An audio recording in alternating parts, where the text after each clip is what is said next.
Amazing. I am joined with Naomi Cook today, and Naomi is a former registered nurse, a health activist, and safe technology activist and independent researcher. She surrendered her nursing registration so that she could work publicly in the safe tech and 5G awareness space after the Australian Nursing Council told her she was going against the Nursing Code of Conduct to speak out publicly against 5G. She regularly presents publicly and posts about the health effects of wireless technology, as well as sharing safe technology solutions. Naomi is also an admin for the Australians for Safe Technology, the largest safe tech activist group globally. Now, I've been watching your journey for a while, and it's awesome. So thank you for joining me today. And there's something super exciting that we're going to talk about. Yeah, thank you so much for having me. It's great to be here. Great to meet you. Yeah, beautiful. So you were part of a really interesting clinical study that got my attention not that long ago. And I really felt that being the author theoretically of that study, and obviously the outcomes, it would be no better person to speak to just go a little bit deeper about what are some of the things that you found and how can this be potentially affecting our human health? Yeah, well, basically, I had inspiration to write this paper actually for nurses originally when I surrendered my nursing registration because I wanted to work in the 5G space publicly.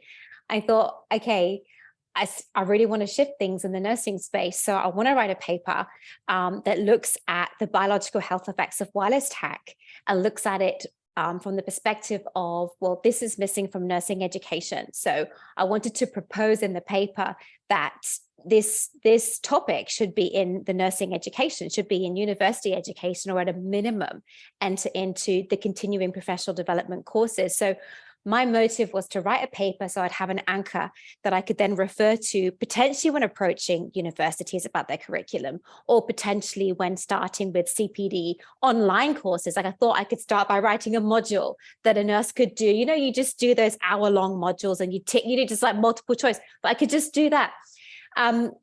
So I surrendered my registration and I thought, okay, I can still write research. I'm an ex-nurse.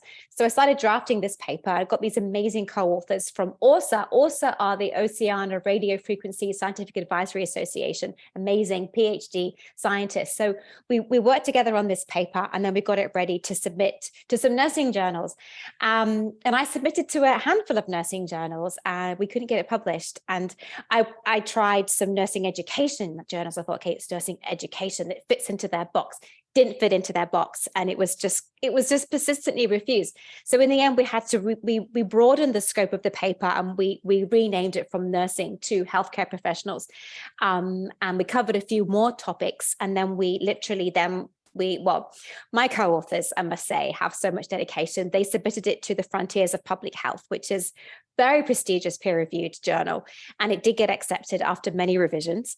So now it has had more views than 97% of all other Frontiers articles. And Frontiers articles, they publish about 200 journals. So it's really turning some heads right now. But the good news is, the moral of the story is a nursing journal has approached us to ask if we'll write. That's my gossip. Isn't it interesting, you know, in life sometimes how we have to go around the long way to get to where we want to go? Yeah, I know. Yeah. Yes, the paper basically covers it's nothing new in that it's covering the biological health effects of wireless tech, and it's listing a lot of the studies that are on the databases already that, you know, find biological harm from wireless technology. But our unique angle in this is no other paper out there has looked at wireless tech in the context of nurses, doctors, healthcare professionals. It's just not discussed. Like the two are not linked. There's like physics and then there's like medicine, and they're not linking the two, even though there are health effects that are established and have been found in the research. There's no linkage to those that are providing care for, you know, public health. Is it because it's so new? Like theoretically, like even when we're doing functional nutrition, we sort of sometimes feel like there's a little bit of a lag between life, reality. Is it because of that, or is it just because we've all gone la la la la la la la? Yeah, I would say that and that. And then the fact that there's just so much money invested, like telecommunications just have so much power over, like, industry have so much say over our safety standards. Like there's definitely that whole, conspiracy dark side that is playing a role in it. The revolving door, our safety standards and all of that are interlinked to those that have been involved with telecommunications. So there's all of it, all of the above. Interesting. I just want to share a paragraph, if it's okay for our listeners, because this is a study that is, you can read it and it's in lame English. You don't need to have a PhD in electromagnetic frequencies in order to kind of translate it. But in conclusion, there is an extensive evidence base revealing that significant stress to human biological systems is being imposed by exposure to everyday wireless communication devices and supporting infrastructure. This evidence is compelling enough to warrant an update in the medical education and practice. And so I guess I'm kind of curious to understand, how did Naomi Cook get here? So what was your background? What was your specialty? And then how did you get intrigued about wireless technology and its safety? Like what happened? Yeah. It's a really personal story, one I'm really happy to share. But basically, my daughter, when she was 5, was diagnosed with a giant brain tumor, and she was left with really big collateral damage from the surgery to remove the tumor. So I had to do 2 things. One was basically to try and keep her alive after that tumor was removed, because the damage was so radical. And then secondly, I knew I was on a mission to stop this regrowth of cells. So I was a registered nurse then, and I would say I was an out-of-the-box thinker, but I was definitely brainwashed, and I wasn't thinking independently in many, many ways. So I was left with the questions of, how does this happen to someone? Why does somebody grow abnormal cells? And people would say, well, it's genetic, but it's not. I didn't have them. My ex-husband didn't have them. So what's going on? So I went on this thought process. Well, there must have been some underlying state of dis-ease, which is what we were saying earlier. Dis-ease, there had to have been something. So what was it? Where did it come from? And it took me on to looking at environmental things. So basically, I think it was a couple of years after her first tumor, it grew back. And I was thinking, okay, I need to change her living environment. We're living in Bondi Junction here in Sydney, and surrounded in a high-rise building, surrounded by Wi-Fi cell phone towers. And I thought, nature's healthy. This may not be healthy. Like, it was as simple as that. Like, surely I need to be in a healthier environment. So I thought, well, maybe we'll move to, a place with a big garden and lots of trees. That seemed healthier. And that took me into looking at EMF and electromagnetic fields. So I did get a building biologist to check the house that we bought to make sure that everything was okay. So I was kind of introduced to it then. Got the house checked and shelved the interest for a few years and just got on with life. And the beginning of 2019, so a few years later, came into my awareness that 5G was about to be deployed globally, and that it hadn't had extensive biological safety testing.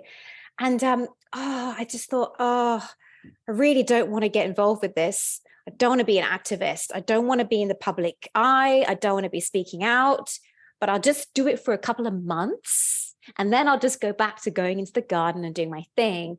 Anyway, a couple of months have turned into like 4 years, and I'm still in.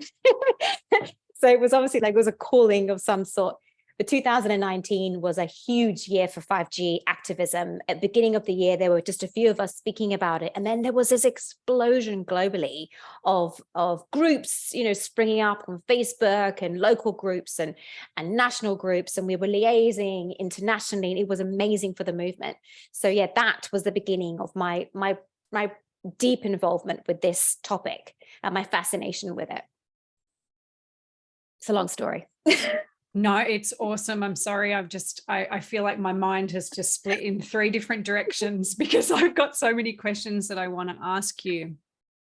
And I don't want to go too far, too deep, but I guess it's just making me contemplate around, you know, when COVID kind of came out, I remember getting some insights around air quality and doing some air quality research personally about the air quality in Normandy, where in Italy, where the first chronic effects started happening.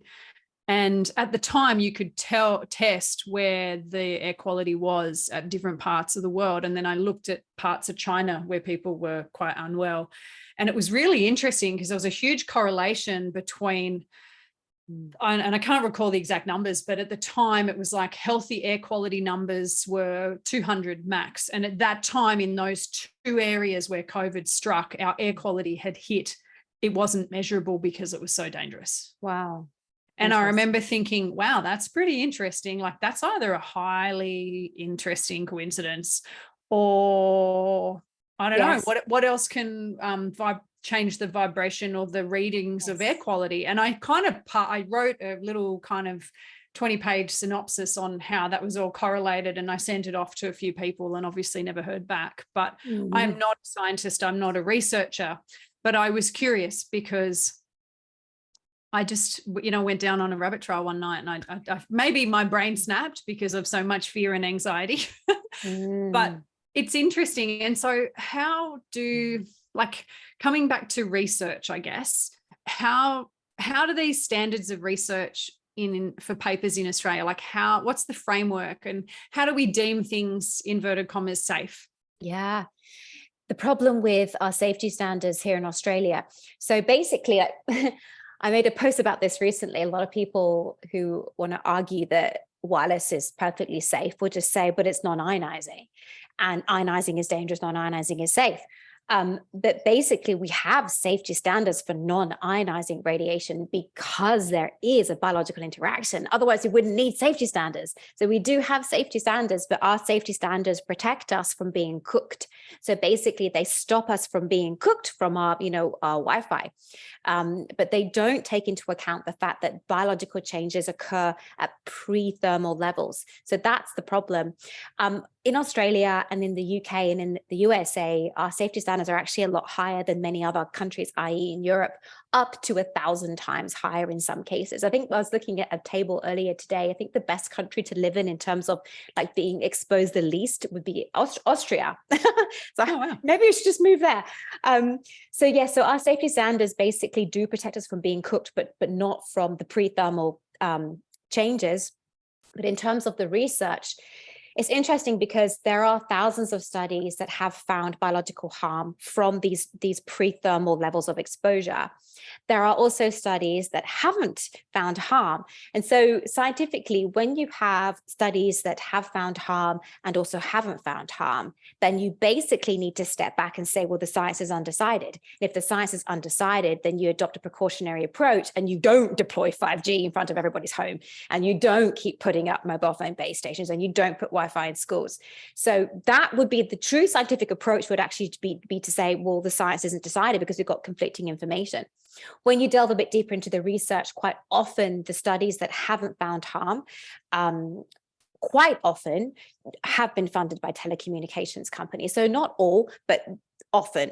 So it's worth bearing that in mind. And these studies have, go ahead. That was going to be my next question. Who pays for these? Because I mean, you know, if I was a quadrillionaire, I don't even know if there is such a thing, but if I was a wealthy person, I think I would be able to have different research papers at my disposal, or at least be influencing potentially the direction of things.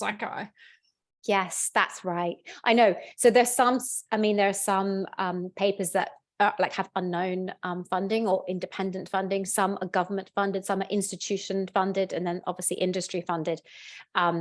One of the most well-known ones that we talk about in our movement is a study that was funded by the National Toxicology Program in the USA. So essentially government funded. And they invested like $20 million into looking at, they wanted to actually set out to prove that being exposed to mobile phone EMR was safe. So they were going to basically expose rats for a period of time and prove the rats were fine, and therefore claim that it was safe. So they invested a lot, and the study structure was rigorous and checked by all these experts. They really wanted to get this done and prove it for once and for all, mobile phone radiation is safe. Anyway, these rats got cancer. And the problem is, when the results came out, you would have thought, it would have been like, oh my gosh, this is actually quite serious. Instead, they just said, oh, well, the study design was flawed. It wasn't flawed. At $20 million, that study design was not flawed, and it had been checked so many times. So yeah, they had this amazing piece, and it is published too. It's a published piece, but the media just went straight after it, as they were probably told by the puppeteers at the top, just diss the design, basically say the design was flawed and basically just say, well, the problem is the study was on rats, not humans, and we can't extrapolate findings. But you always extrapolate carcinogenic findings from animals to humans. That's how science is done. If you've got something potentially carcinogenic, you don't test it on humans, you test it on rats. If the rats get cancer, you don't test it on humans. So yes. I feel like in the last few years, there's probably a few different things that have been tested on animals and not been successful that have been subsequently tested on humans. Yes. Okay. Yes. Before I get out my tinfoil hat, I had to say it because that's what we're talking about. So as you've gone down this road of not wanting to be an activist, but somehow becoming an activist based on obviously your personal experience with your daughter's health and the heartache that being a health practitioner, theoretically, you're in the health and wellness space and you're going, well, hang on a minute, like there's got to be a reason, because no doubt health is one of your highest values, being in, so you would have been mindful of what was going in your mouth, on your skin. Yes. So these were environmental factors that were potentially out of your control. Is your daughter healthy now? She's doing well. It's a journey, but health is a journey. And I spoke at a lot of the rallies during lockdown, and one of the things that I do say is, health is a journey, and it's one with many ups, but with very challenging downs, and it is ongoing. And so it's embracing, for me, it's been embracing that and moving on from wanting things to go back to how they were and for things to be perfect again, because it's never going to be the same ever again. And to be okay with that and to find peace with that and to keep working towards vitality and wellness rather than having an idea, like a prescription of what that should look like. Yeah, powerful. Wow. What a journey. That is a huge awakening. Yeah. And also, I guess, just really being present for beautiful moments that you do have, no matter what they look like. I think we can get caught up in a projection of what things need to look like. And then when they're not like that, we can get disappointed or frustrated. So what an incredible realization for you to have. And just, that's so beautiful. So this research paper, like, where did it start? Like, how did it get born? Were you just having a coffee or a latte with a friend and that was like, this is it, we're going to do it? Yeah, I think it was basically when I surrendered my registration. So I spoke at a rally at the beginning of 2020 about 5G, and I got approached by the ABC Four Corners to be interviewed for their documentary that they called The Truth About 5G. And of course, I knew that they weren't going to, give a fair representation of our movement, but I thought that it'd be a chance to at least get some facts out there, some scientific facts. They didn't include any of my facts, and they just, they made the safe tech movement, the anti-5G movement, as they called it, look like total, idiots. And so that, to me, that led to a media backlash. And then multiple complaints were lodged against me at the Nursing Council. I got called in for counseling. And in advance, I sent them in 8,000 words of science. I think by that point, I may have even started drafting my research paper, because I was really hell-bent on getting this into the nursing world. But they didn't read the science. And so I said to them, face to face, I just said, am I going against the Nursing Code of Conduct to speak publicly about 5G? And they said, yes, you are. So that was when I surrendered my registration, and like the following week. And then I decided, okay, I'll just focus on the research. And I think it was after, it was around that time I approached my co-authors at ORSA, asked who wanted to, help co-author. And then, it took a long time. It was slow. Anyone who's written a research paper, I think, would know how it can be very, very tedious. particularly when you submit to journals and you get refused, or you submit to one and they want revision upon revision upon, I mean, it's, you know, moving science is really hard work. It takes a lot of time and dedication to do it. And that wasn't even like a clinical trial. I mean, this was just, you know, looking at research and putting forward recommendations. So, but definitely worth it.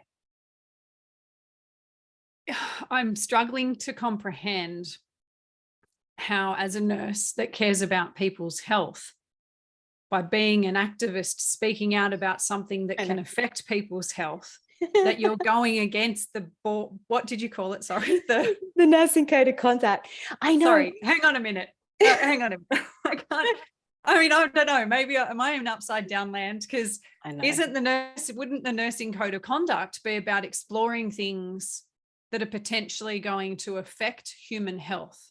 Exactly. I know. You would think, apart from the whole thing is completely topsy-turvy, as you said. So technically, I actually was going against the nursing code of conduct, and I'll tell you why. The nursing code of conduct states that nurses must support public health messaging, and public health messaging was that 5G was safe. And there was the problem. Wow. Yeah. I know, because I thought I had a lawyer with me, and he was like, oh, you know, we can argue against, we can fight against this. And I was like, but actually we actually can't, because technically, yeah, the line is 5G is safe. And so how do we get the line to start looking at the rats that ended up with cancer? This is the thing that I guess I've come from being totally inertly thinking that everything in the supermarket, why would they, inverted commas, how could they put anything unsafe on the supermarket shelves? Now, I was really, really naive until I, knew better, because my health failed. Yes. And so as I started to walk that journey and started to get, educated around food labeling and glyphosate and how we use GMO in New South Wales and all of these horrible sort of things that just don't feel biologically correct. It's not kind of how God made it. So I guess I started to understand just how weird things are. And I find it so fascinating that a woman with nursing qualification that so deeply cares of humanity to be a nurse. I mean, seriously, how many of us have seen nurses and just gone, holy crap, I could never do that job. Because you have to be so selfless. Yeah. Okay. So, all right, I'm going to move on because I feel like I'm getting stuck on that in my head. Okay. And so I guess what are some of the things, like, based on all of the scooped up research that you've kind of gathered and you've now put into this research paper, which is getting huge amounts of awareness, what are some of the things that we can do to support our health when it comes to this exposure and the biological impact that it's having? Yeah, it's a great question. So a lot of the people, particularly in the activist movement, focus on the external and look at, well, we need to stop this, we need to stop that. But the fact that the stuff that isn't sexy, as I often say, is that it all starts with the individual, and you really have to start looking at your own habits and what you're doing in your own house. And then, because we are quantum beings and we live in a quantum reality, it's funny how things externally then begin to mirror back and change when you make these personal changes. But if you're not doing the personal work, then I don't think you can expect the external world to change and mimic that growth journey that you're going through yourself. So yeah, it starts with, at home, you can reduce your own exposure by simply turning off Wi-Fi at night. That's one thing people can just do right away. I have a Ethernet cable around my whole house. So I've got this little wire here. Those who are listening on the podcast won't see it, but those watching the video can. So I have Ethernet cabling to my computers, and you can get it attached to the wall so it looks nice. Mine's all over the place and messy. You can, obviously, you've got wired headphones. I use wired headphones. I never use Bluetooth. I've got a video actually on one of my Facebook page, Tinkerbell. I demonstrate how you can reduce exposure from your phone by switching off switching off the Wi-Fi, switching off the Bluetooth, and then putting your phone on flight mode. If your phone's on flight mode and you still have Wi-Fi and Bluetooth switched on, the phone will actually still be giving off large amounts of EMR. It's crazy, it shouldn't, but it does. Yeah, I know. So that's like one thing you can do to reduce your exposure, like instantly, like in one day, you can like halve your exposure. So that's basically, so one thing you could do is obviously reduce your exposure at home through not having Wi-Fi, through using Ethernet cabling or turning off your Wi-Fi at night, putting your phone on flight mode, and then obviously turning it on when you need to use it. You need to receive a message, you want to check your emails and Instagram, you have to use your phone because it just doesn't really work on the computer. So you switch it on and you do everything, and then you can switch it off again. So that's a way to really dramatically reduce. I do have a device. Those watching the video will be able to see this, but for those listening, it's a radio frequency measuring device. And so this one's a very simple one, safe and sound, and it doesn't pick up magnetic fields or electric fields, but it will pick up radio frequency. And it's simple. It just shows high, extreme, high, moderate, and slight. So you can check your house for any sources of radio frequency and then eliminate them. So the other day, like my whole house is green, which is great. There's nothing here. When my phone's obviously off, and around my kids, my phone will be on flight mode. But I switched it on randomly one Saturday morning just to see, and it was giving off a moderate to high signal. I thought, gosh, what's going on? My house is a green zone. Anyway, the Apple TV had been left plugged in. Apple TV, even when it's turned off and the TV is off, will give off radio frequency. So pulling out that plug instantly, the radio frequency is gone. So you can detect these sources around your house, just unplug anything smart, just unplug it. Things like that, just at home. And I do, as I said, I think as you said at the beginning, I've just started publishing some videos on Instagram just with like some safe tech ideas, i.e. when the computer does an update, often the Bluetooth will turn on the computer. So if your Wi-Fi switched off, the Bluetooth switched off from the computer shouldn't be giving off any radio frequency, but then you do an update and you won't know that it's suddenly giving off radio frequency unless you then go into your Bluetooth and you see that it's turned on. So just, yeah, little things like that can reduce. So that's reducing exposure.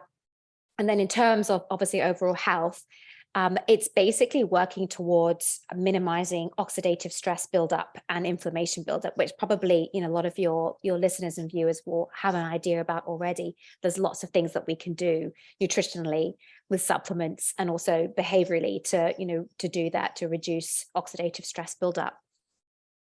Absolutely.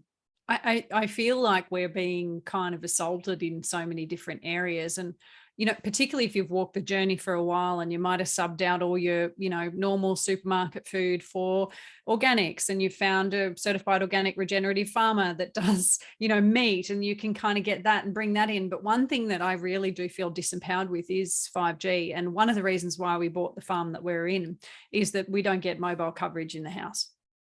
However, right, we don't get internet either. So we had to use Elon Musk's Starlink. And, yes, and so you start to think to yourself, yeah, these are all convenience things, but we have in the last 100 years, we are more unhealthy. We are unhealthier than we have ever been with these inflammatory conditions. So it has to be all part of. And as we walk in this journey, as you say, those beautiful, simple tips can be powerful.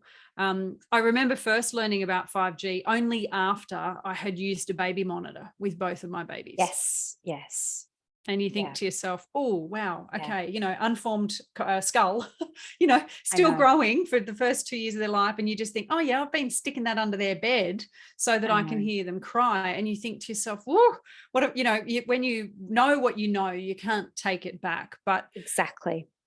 I think having an open mind that these things do affect us. Now, I was going through your Instagram profile, and I'd love to bring up an area of sleeplessness that you discovered when you were traveling, and when you sort of identified that there was a tower outside your bedroom window. Do you think, what are some of the symptoms that as being an activist, you've now heard people are experiencing from 5G exposure or wireless technology? Yeah, that's right. So this is one of my areas of interest, actually. I'm fascinated by, first of all, this concept of electromagnetic illness, i.e. this idea that many of us, if not all of us, really are walking around in this, and I would call it a suboptimal state of vitality because of what we're exposed to, which I just think it's just the truth. Unless you're just, gangbusters with your anti-inflammatory, anti-oxidative stress regimes. It's just constant chasing your tail, isn't it? Because we're just exposed all the time. But we can still reach a good state of vitality, but it's work. It's a lot of work. So yes, so there is that. So I wonder how many of us are living sort of suboptimal lives due to being not in our optimal state of vitality. So that's like one aspect, but the other aspect is entering into more symptoms. So there is a condition called EHS, which is electromagnetic hypersensitivity. And it's funny because I think there's one, I've forgotten his name now, Arthur Furstenberg has said calling somebody hypersensitive to EMR is like calling somebody hypersensitive to arsenic, because right. So, is it a hypersensitivity, or are they simply canaries in the coal mine? We have chemical sensitivities, and so we wouldn't say they were hypersensitive, they're just sensitive. So, okay, so those who do exhibit symptoms to EMR, symptoms could well be things like brain fog, difficulty sleeping, because the symptoms can be so varied, and so they would never be diagnosed in mainstream medicine. They wouldn't obviously believe in it, number one. I've been there with my daughter, so yeah, they don't believe in it. But secondly, the symptoms are just so crazily varied, but they may mimic things like chronic fatigue as well. So I just wonder how many people with chronic fatigue actually have EHS, or at least if that's a massive contributing factor to their condition. Things like ringing in the ears, painful joints, headaches, dizziness. It's all these symptoms that are so nondescript. And would be difficult. So there is a couple of doctors who do work with EHS, and they helped me diagnose my other daughter. And so what they've done is look at some French research that have found some biomarkers of oxidative stress in the blood, specific biomarkers, which they then correlate to the symptom picture, often linking with individuals who already have pre-existing MCS, multiple chemical sensitivity, or food sensitivity. So they often do go hand in hand. And so if they've got, a picture of MCS or food chemical sensitivities, and, some suboptimal symptoms, brain fog, fatigue, even depression, neurological symptoms, and then, you can then get these tests done to confirm a diagnosis. But again, in this, day and age, I wanted that diagnosis confirmed, but I mean, you don't have to, because you can still take action to reduce your exposure without that diagnosis. And where would that diagnosis take you anyway? I mean, it's not like your GP is even going to be interested. No one would know what to do with it, because we're still denying that mobile phones cause cancer in rats. And there's clinical studies that cost $20 million. To get that to get that outcome. So I think we're still in the stage, and I guess that's okay until you start to have somebody that's nearby you affected. Yes. And that's when you start to go, well, hang on a minute. I just want to honor you for being somebody that you never thought you were going to be, in the sense of an activist. And I love how simply you create, the ability for this information to get out there, and also the tips that you share in your social media profiles, which we will share in a minute. So I just really want to say thank you, because I know that not all of us have the capacity to be able to go out and create a research paper, let alone a research paper that's published, let alone a research paper that's getting 97% more eyes on it than other papers. So it's obviously an area of medical interest. Yeah. And I think that, we're starting to potentially be a bit curious about why the human condition is not optimized. Yes. Yeah. Perfect. Yeah. Totally agree. Where do people find you, and what are you excited about next? Well, I need to write this paper for the nursing journal now. I'm so excited. And then when I've done that, I think I'll bite the bullet and see if I can approach, I don't know, it's worth a go. I'll just approach some like online nursing CPD courses and see if I can create a module. I mean, how amazing would that be? Oh my goodness, the disgraced nurse sneaking back into the system, seeding education. That's my revenge. But yeah, other than that, yeah. So I'm on Facebook as Tinkerbell Former Fairy. I used to be former registered nurse on there, but it just led to far too much media trolling. So it's Tinkerbell Former Fairy on Facebook. Instagram is Naomi Cookie Biscuit, and Telegram is Naomi Cook, former registered nurse. So yeah, love connecting with new people and yeah. Amazing. Sharing And my so stuff. I guess by sharing not only this podcast where we will have the links to the clinical paper if you want to read it, it is an interesting read, and I think it'll just cement why you should be turning your devices off in the method that Naomi has mentioned, and making sure that your Wi-Fi's are on timer, and just taking those 2 simple steps and potentially buying the reader that you mentioned. How do people get one of those, Naomi? You know what? A friend of mine has an online safe tech shop. It's called Safer Tech, Safer SAFER, safertech.com.au. And she sells this meter, the updated version. And I think she offers my followers a 5% discount if you type in Tinker at checkout. Yeah. So, Cool. yeah. I'll make sure that I note that. It's worth getting one. Like, yeah, it's just really eye-opening to have one of those. And just, if you're educating people too, then they can, because EMR doesn't have a smell or a sound and you can't see it. So these devices give it a sound and a vision. So it's quite a powerful tool. I live in a regional area now, and there was one event post 5G implementation where we had a lot of people in an area which we don't normally have because we're a small town. Yeah. And I remember distinctly feeling extremely anxious. And I kind of got home and I was like, wow, that's really weird. I haven't had anxiety for some time now. That was a really interesting sensation. So I would love to have, something like that to read the meter, so to speak, in those environments, because you think about places like concerts where we've all got our mobile phone out, and we're taking videos, and, like we've got these huge forums of people that just have these Wi-Fi devices in their pocket. And I think to myself, are we just creating a giant microwave? Like, is that what's kind of happening in a sense? And so I just ponder these things at, in the middle of the night. Yeah. Doesn't everyone? Yes. Yes. But look, thank you so much for being you. And I just really appreciate it. And I can't wait to share this podcast. Thank you so much. So lovely to meet you and have a chat. Awesome. Cheers.